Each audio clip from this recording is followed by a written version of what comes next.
Well, we do have a quorum, but I'm going to wait a minute or two.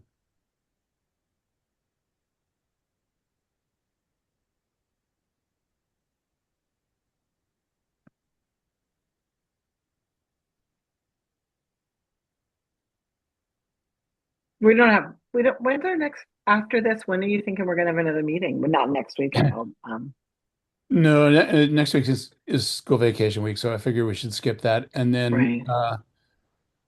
the week after that, I think we'll have hopefully a brief meeting. We will that'll be the only meeting, the last meeting before town meeting. So hold on the 29th. Yes, yeah. Okay.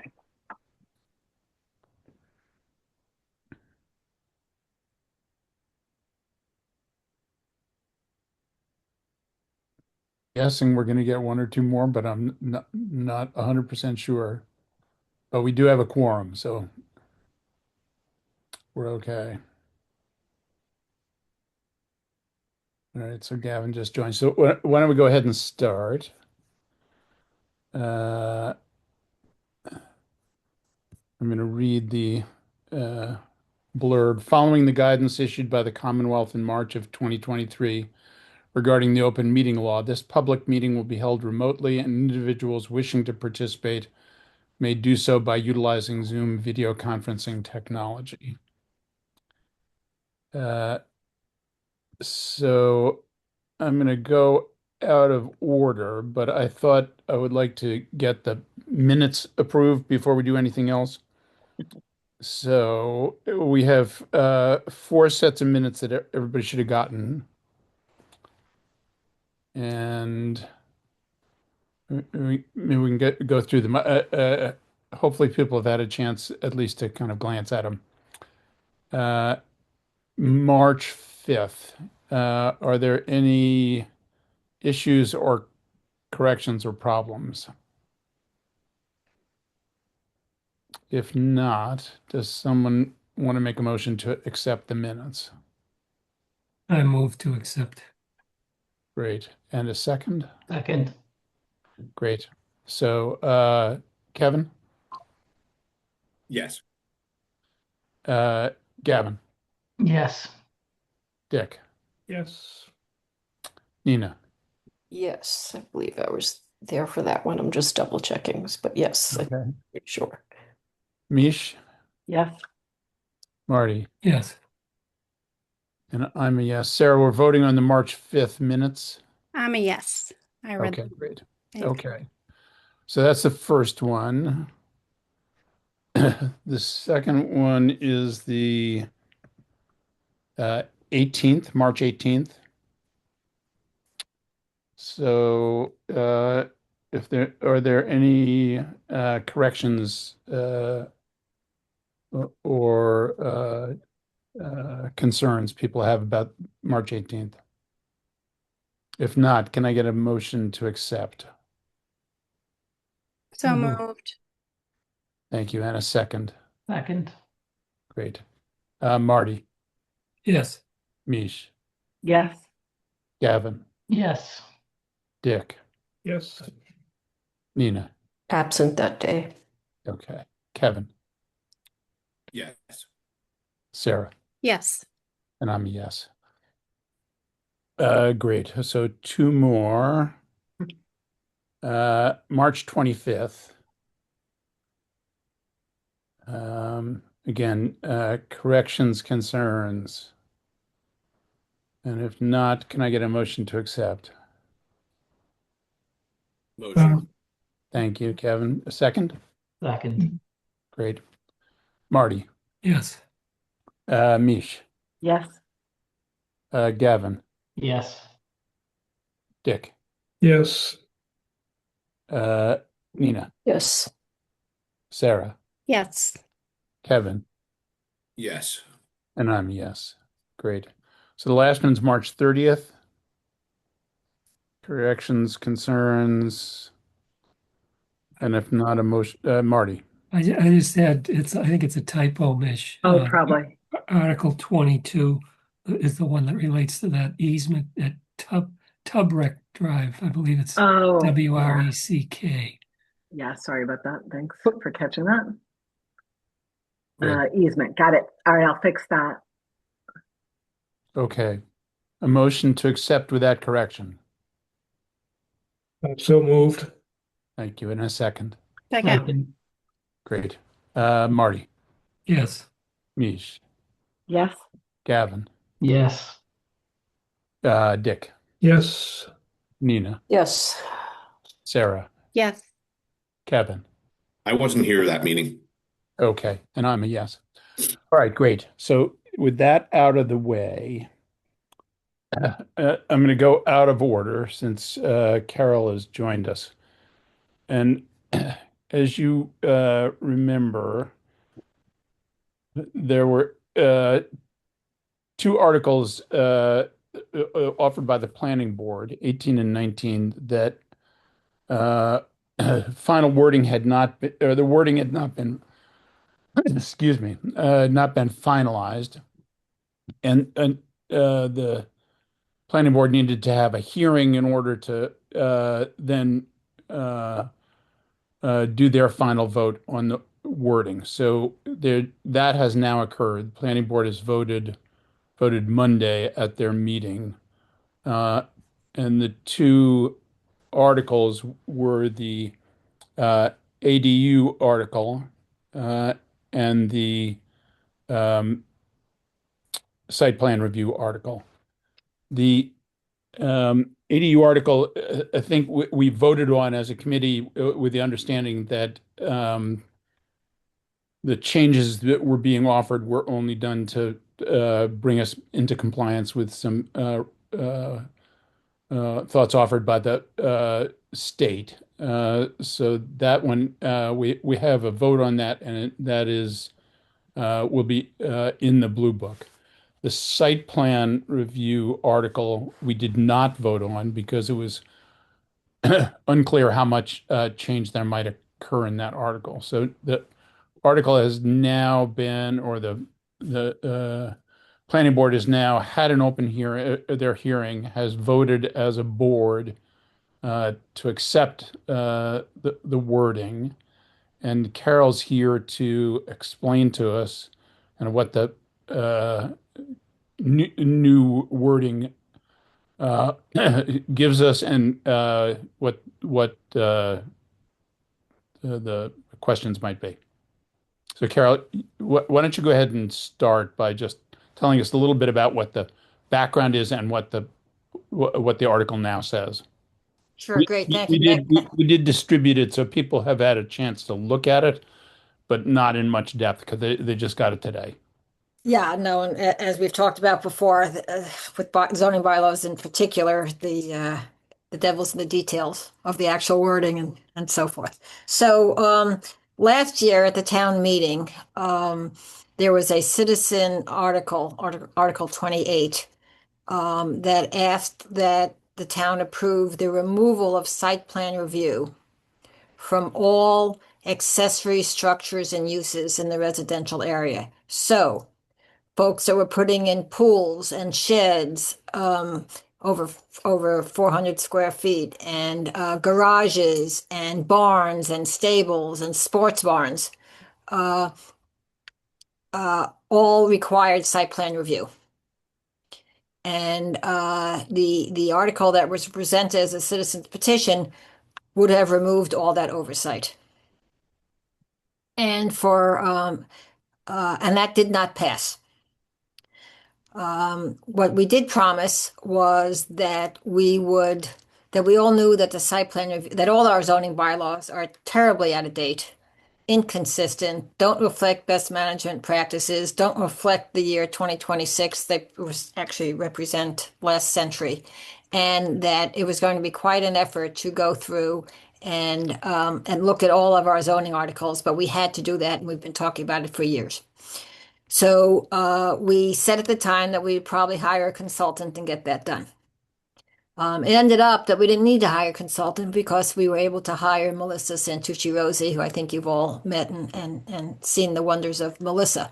who brings, decades of experience as a town planner in cities and towns, awful lot bigger than Dover. So she has seen everything. Plus, she is chair of the Zoning Board of Appeals in her hometown of Watertown for over 20 years. So she has both sides of it. So we asked Melissa to take a look and start what's going to be a very probably multi-year process of looking at zoning bylaws and slowly getting them to a state that we should all be proud of and that we can use without a lot of scratching our heads and citizens going, what's going on? So the vast majority, so this is step one. And we will be coming back this time next year. I'll be sitting here and talk to you about, the next reiteration of the zoning bylaws. So this step one was basically to do a couple of things. The vast majority of the changes have to do with consistency, making sure that things are consistent, clarifying definitions that were problematic because no one really knew what they meant. Looking at the processes that we use for site plan review and making sure that they were distinct and clear so that the planning board knew exactly what steps to take, and even more importantly, actually, that the residents understood what was required and how to go about getting approval on their application. So, almost all the wordsmithing that you'll see there is under that general category of nothing substantive. However, there were a couple of, and so I'm assuming that the Warrant Committee doesn't want me to go into all that stuff. There was a couple. Yeah, I think we can pass on that. That seemed straightforward. So Melissa has been keeping track since day one in Dover of all the things about our bylaws that she encounters as she works with the residents and applications that need to be looked at. And I joke that she's probably on page 2 or 3 already. But we took a look at a couple of the big ones, and specifically those that came up with the citizens article from last year. And said, okay, so if you, I don't know if you want to pull it up or whether you guys have it in front of you, but site plan review has to do with what kind of zoning district you're in. Are you in R1, R2? Are you in commercial or manufacturing and so forth? So the big issue are the buildings and uses in residential neighbors, so R1 and R2, for things like pools and so forth. And we've been doing a lot of pools. I mean, everybody's been putting in school and pools since COVID. I think I don't have the numbers in front of me, but we've been doing probably somewhere between 8 and 12 pools a year for the last 3 or 4 years. And in every case, we send out notices to the abutters. Very rarely do we get any abutter coming in. If we do, it's just out of curiosity. I don't have any problem with it. Our properties here are large enough, so if somebody puts in a pool, it's not going to impact folks. And we've never had any changes to the application. All we've had is a condition that of import, which is that pools need to be filled by water tanker and not using the Dover water through Aquarian or through our wells because of the impact on the aquifer and neighbors' water availability. So we talked to the Board of Health, and the Board of Health had their meeting, I think it was last Monday. They're going to be updating their pool regs, which haven't been updated in many years. And they're going to include in their regulations a requirement that the pool gets filled by tanker truck. So we felt very confident that we could say that we no longer need to do site plan review for pools. So we've taken that out. We then looked at sheds. So right now you put up a 400 square foot shed anywhere on your property and you have to do site plan review. Well, that's sort of, and again, we've looked at all the sheds and all the site plan reviews we've done. We've never had any issue with these sheds. The abutters don't seem to care. It's a shed. So we said we have to do something about that. And then we looked at garages and these detached buildings where you might have a 3-car garage, which a lot of people are doing these days as attached. Sometimes they have an ADU on top. Sometimes they leave the second floor unfinished. So what we've said, and it's on for those that taking notes and want to look at the exact wording, it's section B3, B4. So what we've said, and I'll just read it to you, in exemptions in partial site plan review in R1, and R2 zoning districts. Garages, where the primary use is for parking of vehicles with a perimeter under 1,015 square feet. Sheds, where the primary use is storage and under 1,015 square feet. All above and in-ground swimming pools and sports courts under 1,015 square feet are exempt now from site plan review. So we've never done sports courts anyway, but we figured if we're updating it, we should be very specific. And the reason what's 1,015 square feet? Well, 1,015 square feet is the size of a standard 3-car garage. So we thought we'd be consistent and make it easy for folks to understand. If you're putting in a shed or a building that is, or garage that's over 1,015 square feet, then you need to do a site plan review application to the planning board. So we also, given, and I'm sure you've seen the articles in the papers about pickleball and neighbors and the noise of pickleball courts and all the stuff that's going on in parking rec departments and planning boards about pickleball courts. So again, we've never had in Dover, we've never had anything to do with any kind of sports court. But what we did say this time was that the setback requirement for a sports court is going to apply to sports courts, which they haven't before. So right now, if somebody wanted to build a tennis court on their property line, they could do that. And we thought that given the pickleball situation and the noise of pickleball, that the least thing we could do is say you have to live with the setbacks. So setbacks for accessory structures are half of what a normal is. So if you're living in an R1 district and you have a 40-foot side setback with an accessory structure like a barn or a sports court, you would have 20. So it gives the neighbors some little relief. Right now they have none.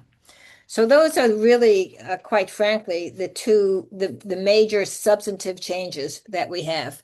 I think Melissa had sent you, let me pull out the email. Melissa had sent you as well, sort of a review. Did everybody get that? I don't think we got that.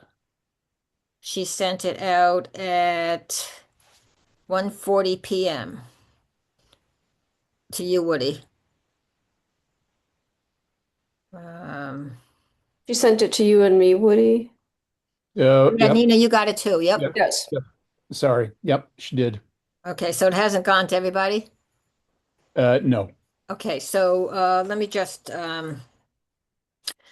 go through it. Yeah, so as I mentioned, the vast majority of stuff is a cleanup for consistency, clarification, and grammar.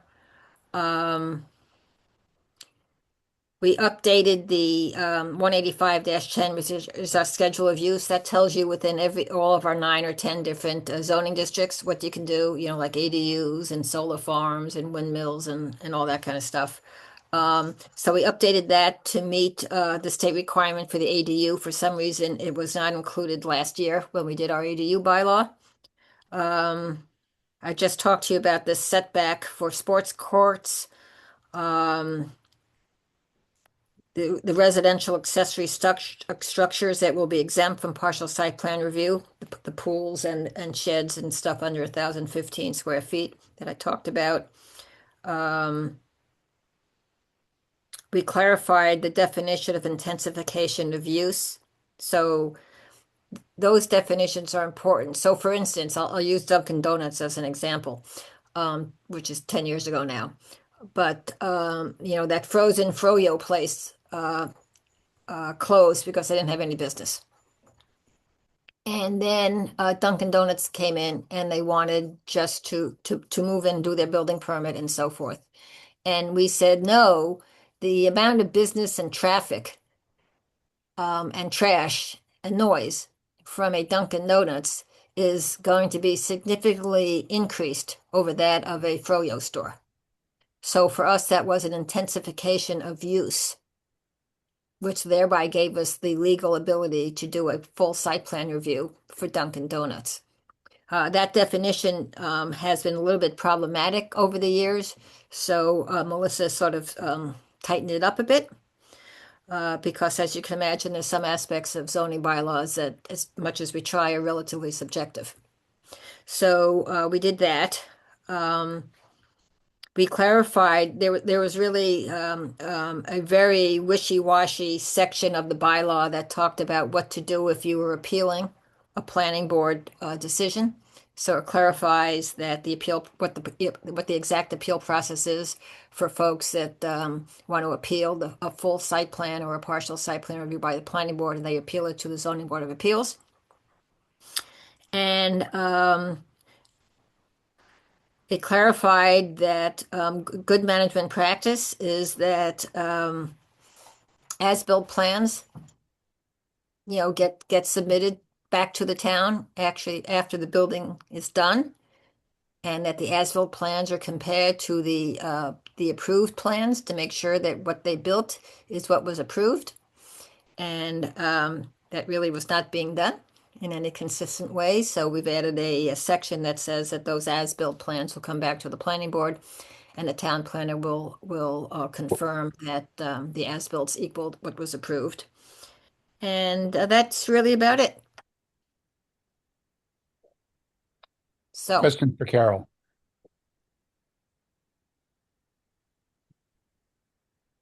Hi, yes, Kevin. Kevin. Yeah, Hi, Carol. How you doing? good. So if these new, if it was worded as it is, as the proposed changes, would the citizen who had applied, who had gone to do what he did last year would he still have needed a site plan review? Yeah, am I correct that the application that precipitated the citizens petition was for a garage? I think. Well, so there are, I don't really want to get into names and Yep. and that kind of stuff.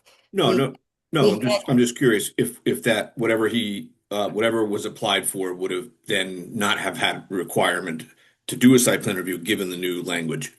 I believe I have to look back at the square footage. And we actually have our admin, Christine Brown, I've asked her to go back for the last 3 years of all our site plan reviews and say, okay, like in 2023, we did 13 pools and 2 barns and whatever under the current bylaw. If we had the new bylaw, what would the numbers have been? So we'll have that for town meeting. I think it's an excellent question. I think to your question, there were 2 very contentious site plan reviews that were done in 2024. And they were, quite frankly, a mess for a variety of reasons, including, quite frankly, our planning board staff. And I think at this point, one probably would not have been required, and one probably still would have been required. Because what we're saying is that if you build a garage that's less than 1,015 square feet, and you're using it for primarily for the storage of vehicles, and the second floor is not being finished, then you don't need site plan review. But if you're going to finish the second floor, then we need site plan review because it could easily become an ADU, and Sure. there's some other issues, right? So we're expecting that, and we'll have the numbers for town meeting. But my guess is that probably, well, certainly all the pools going away will be amazing. We'll probably reduce the number of preliminary site plan reviews by somewhere between 50 and 75%, is my guess. Okay. So we're just not sure. The square footage of the initial one that triggered the citizens review might have been over what we're saying is. Yeah, I'd have to look back and look Okay. at it. Yeah. Okay. This, the issue of there's certain aspects of zoning bylaws that are, required by state law. There are certain aspects that, make a lot of common sense and that most towns use as for terms and conditions. And then there's an aspect of zoning bylaws where there's no right answer. It's a philosophical answer. So, we looked at it and said, we still strongly believe, unlike the proponents of Article 28 last year, that we still firmly believe that there are cases where, for the good of the town, for the right of the neighbors to opine on what's going on that's significant next door to them, that we should do preliminary site plan review and that we shouldn't throw away everything. So we looked back and said, okay, well, what criteria do we use to determine that? And that's where we came up with, well, let's get the pools out of the way. Let's talk about, larger sheds and larger barns and larger garages and that kind of stuff. I mean, Yeah. if you take Article 28 from last year, for any of you that go by Dedham Street and see the huge horse arena that's being built with all the houses at the back. I mean, it's amazing. Okay. If Article 28 had passed, that would not have gotten any review by the planning board and would strictly have been taken care of by the building department, who only cares about the state building code. They don't care about noise, they don't care about traffic, they don't care about lighting, they don't care about harmony, they don't care about, rural nature. All they care about, does it meet the building code of the state? So our position was that chances are people wanted that to be reviewed, not just for building code compliance. So that's why. Yeah, no, I get all Yeah. that. I was just curious if Yeah. that one specific Yeah. instance would have then not had been Yeah, reviewed or not. that's why we did the 1,015 square feet. And I, Yeah. quite frankly, expect, based upon the input that we got from the public hearing the last 2 Mondays, that we will have folks standing up, and we could probably name them now, who will object to this as well, because it doesn't go far enough. So, Thanks. Other Carol, questions for Carol? Carol, is 1,015 square feet, is that what, footprint area or it's the perimeter. Yep, this perimeter? Okay, thanks. yep. And Melissa went and she looked up, I'm not sure how she did it, but she got data on what the size of a 3-car garage is. And then we were going to do smaller stuff for the others. And it was just simplify everything so that people know that if they're building something over 1,015 square feet, they need to come to us. If it's under that, they don't. Right. Hi, And Kara. yeah, For an existing permitted ADU, can normal changes in occupancy or usage ever trigger site plan review under this new definition? so this doesn't impact ADUs at all. This is strictly for accessory uses in the residential area. ADUs, solar panels, those are all different parts of the schedule of use. Right. So just asking from a place of ensuring that there are no hidden triggers. Those exemptions are strictly size-based, and there's no other conditions that could potentially trigger review. Well, if somebody wanted to, so ADUs are by state law are required to be 900 square feet or less, or 25% of the house, but that doesn't become an issue really in Dover. So 900 square feet or less. So if somebody wanted to enlarge an ADU, then they would have to be asking for a variance with the Zoning Board of Appeals. Can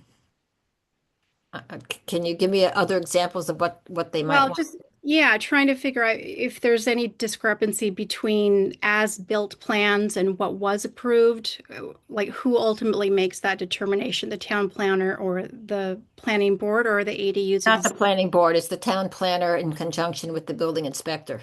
I Okay. mean, quite frankly, in a lot of towns, it's the building inspector, one would imagine, since the building inspector approves the plan. That we don't approve the plan, we just do a site plan review. That the building inspector would want to see the as-built, but whatever.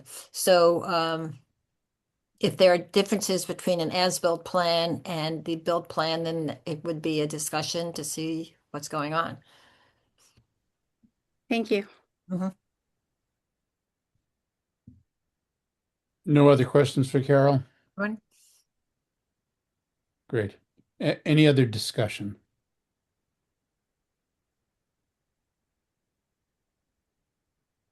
So the motion would be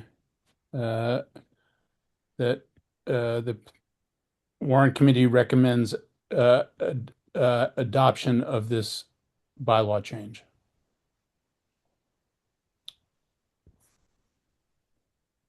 I make the motion to adopt the change. Is there a Second. second? Second. Okay. Great. Mish, Yes. Marty, Yes. Nina, Yes. Dick, Yes. Gavin, Yes. Sarah, Yes. and Kevin. Yes. And I'm a yes. Great. Okay, so that passes. Well, thank you all very much. I might also mention, if I may, depending how you want to write it up, that one of the points that we tried to make, I think it was Val Lynn who gave the rebuttal to Article 28 last year at town meeting, was that we have a policy that which is discretionary. We just have a policy, and we created it about 7 or 8 years ago, that we would notify abutters when we have an application for site plan for partial site plan review. That was at our discretion, but we made it a policy, and we know that a lot of folks have appreciated that. We've actually added that now to the bylaw. So it's no longer discretionary by the planning board, but is now a requirement by the planning board for those things that require partial site plan review to notify the butters. So I think that memorializes something that we're doing out of the kindness of our hearts, but I think is very much appreciated by folks in Dover. So that will now be a requirement. Great. So yeah, that's basically it. Thank you so very much. Appreciate your support. All right.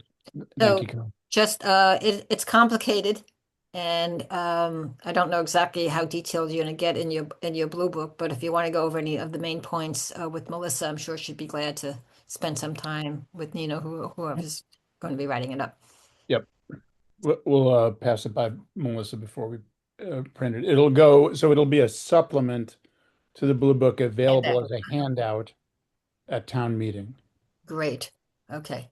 So we just want to make sure that we're going to want to make sure that our slides are consistent with whatever is in the blue book and the supplement as well. So Yep. yeah. Okay. All right. Great. Thank you. Thank you very much. Appreciate it. I will now go find my husband who's still at my neighbor's drinking wine. So there you go. A good place to be. It is. I was there for a while too, so I may go back. We'll be there in a few minutes. Thank you so much. All right. Great. Good night. So Nina, you'll write that up? Sure. Great. And then I think the process will be for us to give it to Chris and Suzanne, who will do the handout for town meeting. All right, I just had a few other things to go through that I'll try and go through quickly. So, um,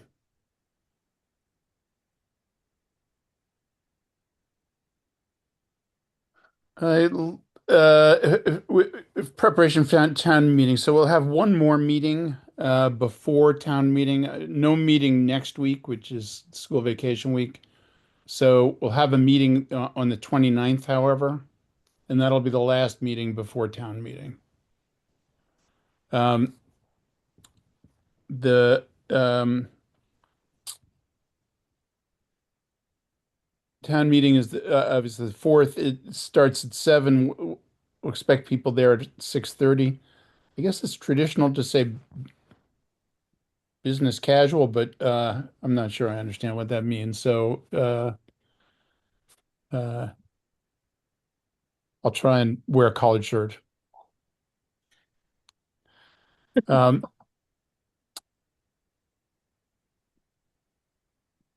I am the Board of Selectmen are trying to anticipate which of the articles may generate significant discussion. And I thought it'd be worth, since people have spent a significant amount of time on this themselves and have interacted with the as liaisons, what your read is about which articles may be controversial.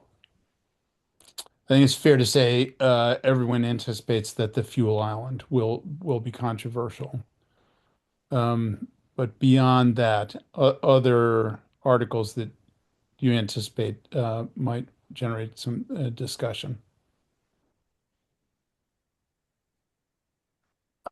Quick question, is the Board of Selectmen going to, what did they end up voting for on the conservation, on the grant for the $25,000? Yeah, so there was a BOS meeting on Tuesday morning, and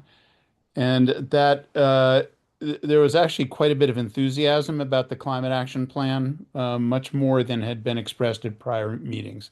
Okay, Some of that reflects the fact that the sustainability committee um, partly in reaction to our discussions with them, but it also kind of in reaction to the discussion at open hearing. They um, uh, Anna decided that she would did not have the bandwidth to do the climate action plan in addition to the MVP grant. yep, And Janet Bowser, who is actually was in a significant role in sustainability and conservation in Wellesley for a number of years as a staff member, has yep, done a climate action plan on at least two occasions in the past, yep. submitted grants. So she is going to be the primary mover on the grant. Okay, And Anna will take the primary responsibility for the MVP grant. So with that, the Board of Selectmen are now enthusiastically supporting the that article. okay. Great. Yeah, it feels like that worked out pretty well. Other articles that you see potentially uh, causing controversy. Someone asked me about the roof at the track meet on Tuesday, just about it, but they didn't seem concerned, but just surprised. They just didn't Yeah, know they were just unaware of the fact that the roof was leaking. So yeah. Anybody who has a kid who plays basketball knows the roof leaks. it was a track meet. I don't know, yeah. Well, yeah, I guess Yeah, I lost track. So, um, where did we end up with, I guess, the budget for the paving of the parking lot and yeah. the, minor improvements to the pickleball? So I'm glad you brought that up because that was a significant point of discussion at the BOS meeting on Tuesday. Um, I don't know if I probably did mention this before, but I'm going to say it again. So at one of the school board meetings at which they were discussing the changes in the curriculum, which are not primarily driven by funding, but one of the select board members or one of the school board members said that he would get behind the changes as long as it wasn't being driven by putting money into pickleball courts. So, and at the select board meeting on Tuesday, there was, I would say, a fair amount of uh, ambivalence expressed by the members of the select board about the pickleball courts, feeling that that was uh, desirable but not necessary. Um, if you recall, both the capital budget committee and we recommended that the project go forward together in part because it felt as though the total cost would go up if you tried to stage it. Although we never got a final number from Park and Rec as to how much that difference would be. Um, it felt as though the numbers we did get from Park and Rec suggested that the bulk of the cost was going to be the parking lot. I was over there today, and the parking lot is barely passable right now due to potholes that are filled with water. So it definitely seems as though that warrants some action. The I think there will be discussion at town meeting about whether or not the pickleball courts need to be included in the article.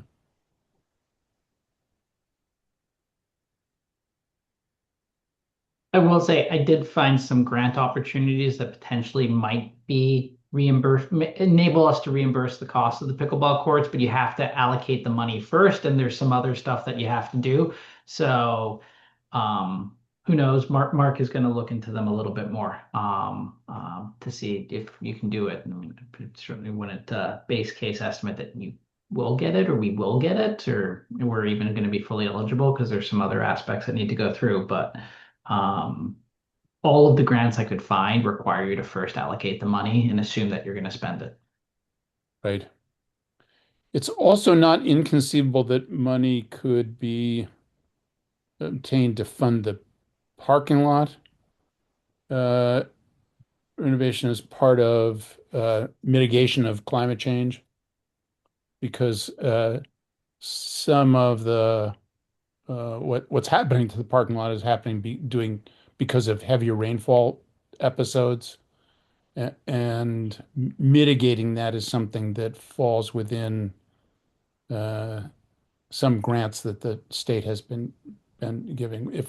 If we get are able to obtain a climate action plan, we would then become eligible for some funding uh, addressing mitigation kinds of projects.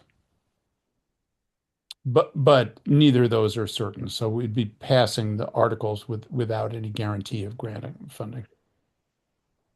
And again, Woody, this is just a line item in the CapEx, in the capital budget. Is that the way this goes? Yeah, so this is, but they did say at the select board meeting as well that they are planning to exclude the debt on the fuel island, uh, the roof, and the parking lot. So that means that those uh, uh, capital items require, I think, a two-thirds majority at town meeting. Because excluded debt uh, is something that falls under the whole Prop 2.5 thing. So uh, Prop 2.5 relates to the size, what you do with your levy and Yeah, I how get much that. the levy can increase. Most of what affects the levy would be if you're trying to fund your operating budget, and obviously some capital things that might occur within the operating or within your budget. But you can choose to exclude capital purchases or debt on capital purchases from Prop 2.5 uh, impact. Yeah. But in order to do that, it requires a more than a majority. I think it's two-thirds, but it could be three-quarters a vote. Uh, but it would leave us then as a town with a bigger margin between our levy and our levy limit going forward. And the parking lot project is going to be part of that. I think the plan would be to bundle the parking lot, which is about 500,000, Right. the fuel island, which is 1.7 million, and the roof, which is 764,000 something. And bu bundle those and finance those as a package. Right. And but is that going to create a situation where if people are opposed to the 35 to $50,000 out of that $500,000 it was going to go towards basketball court slash pickleball court improvements, that they could tank the entire all three of those projects because they don't want to spend that 35 or 50 grand? So each of those capital items would be voted separately. Oh, So they'd be you'd vote each item separately, but then when you issued the debt, you'd bundle them. okay. But So again, so people aren't going to so know the breakout between the total cost of the project versus just the pickleball, right? I don't think we'll get that number, honestly. So people who are Because we dead asked set for it for, against pickleball could tank the repaving of the parking lot? yes, yes. All right. I don't know, and I forget what did we reword that whole thing to kind of like de-emphasize pickle, or I don't know. Or, I think what we said in our description was that the bulk of the money was going to deal with the flooding and then paving the parking lot and repairing or renovating the pickleball courts. all But right, a substantial portion of the money is going to deal with the drainage problem in that area, which is right, connected basically. The drainage of the parking lot and the drainage of the pickleball courts are basically the same problem. right. Okay, all right. That was the only thing that I thought might come up as be a Yeah. little, yeah, Yeah. The flip of that is that 3 years ago, 30 people showed up at town meeting who never went to town meeting because they were angry that the pickleball courts weren't being built then. right. So it's possible that pickleball could generate a fair amount of enthusiasm. It's just hard to say. Oh, just the wording, Yeah, Mish? Kevin, I just threw it in the chat, though. That's the wording we put in the blue book. Thank you.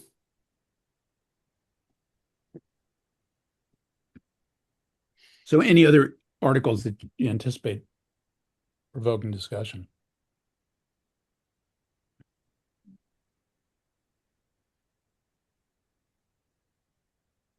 Feels like those probably are the majority of things. That plus, based on, I just listened for a couple of minutes to the planning board meeting, but I think it's pretty obvious that the site plan review article will generate some discussion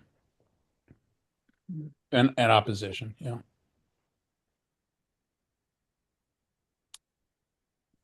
All right. Great. So, I don't want to do much more. I did want to raise the fact that I'd like to start reasonably soon um, doing something of an end of year review. In particular, have our two working groups kind of look back at the year and decide what the focus should be kind of going forward. I know there are a number of things around the production writing, printing of the blue book that are worth discussing and trying to kind of smooth out for the next year. I think things were dramatically better this year than last year, but we could certainly make it a smoother process. So it'd be good to start that process. I also think that the working group that did the guidance letter and worked on the uh, departmental presentations uh, should probably look at things and think about what we did that worked, what things we should think about going forward, um, how we might want to change the presentations this coming year, those sorts of things. So I don't want to really focus too much on this until after town meeting, but it feels like in May and June, those probably we'll probably have a couple of meetings and have an opportunity for people to kind of express their thoughts about this as before we head into the summer. Any other comments about that? I've at least got asked a couple of the people I was liaisons for feedback already. I don't know. I found it useful in case anybody is chatting with whoever they're liaising with. It might be good questions to ask them of Yep. what they thought of the process this year, any feedback. Yeah, that's a great idea.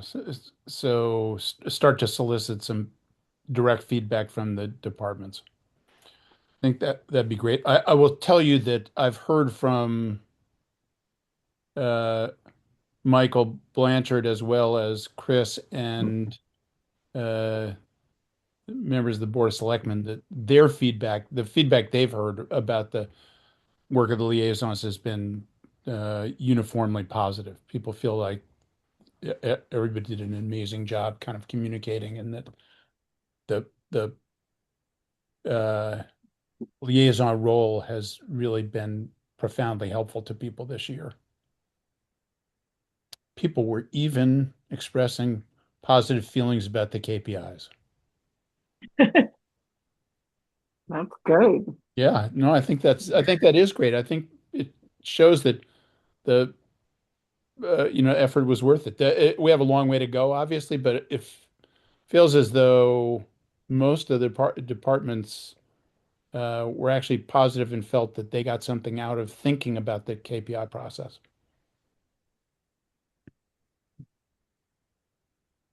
All right, that's all I had. So if there's nothing else, Since it will be my first time for town meeting actually on the warrant committee, just to clarify, so you said business casual, everybody dresses up. We're all sitting on the stage, or yes, we're sitting on the stage. okay.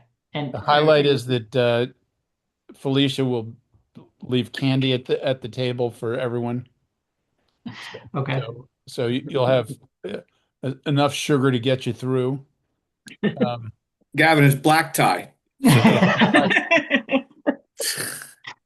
Well, actually, I went back and looked at a couple of videos from 10 years ago for some reason a few years ago, and everybody was in suits. Okay. Pre-COVID. Yeah. Okay. And then, so you said what was the time that we all need to be there by? I'd say 6:30, so half an hour before it starts. 6:30. And is there any speaking role? Like we have to be prepared for So we offer the motion for each article, okay. and we share that responsibility. Okay. That's all written out by the moderator, basically, and Okay. with your name and the articles that you're responsible for, Okay. both the ones that you make the motion and the ones that you second. Okay. So it's all predetermined. So we're It's not all predetermined. It's Although scripted. last year Jim didn't hand out the actual paper until like 5 minutes before town meeting started, but yeah, so it's all profoundly choreographed. okay. I just wanted to make sure because it seemed like there was, and from what I could remember from prior periods of time, that lots of people had specific roles, and I was Yes. Yeah. curious about that. Yeah, It's that's on all YouTube written too. out. That's all. If you want to see what you have to do, it's on YouTube. You could just look at last year's quickly. Okay. You could skip through. All right, great. Could I have a motion to adjourn? So moved. Great. And a second? Second. Thank you. Marty, Yes. Mish, Yes. Gavin, Yes. Dick, Yes. Nina, Yes. Kevin, Yes. Sarah, Yes. and I'm yes. Thank you. All right, so we'll meet again in 2 weeks. Great. Thank you so Okay. much. Thank you. All right. Bye-bye. Good night. Mish, tell me when you're ready. I got it. I'm You good. got it? Yeah. Okay. All right. Thank you. All right. Thanks. Good night.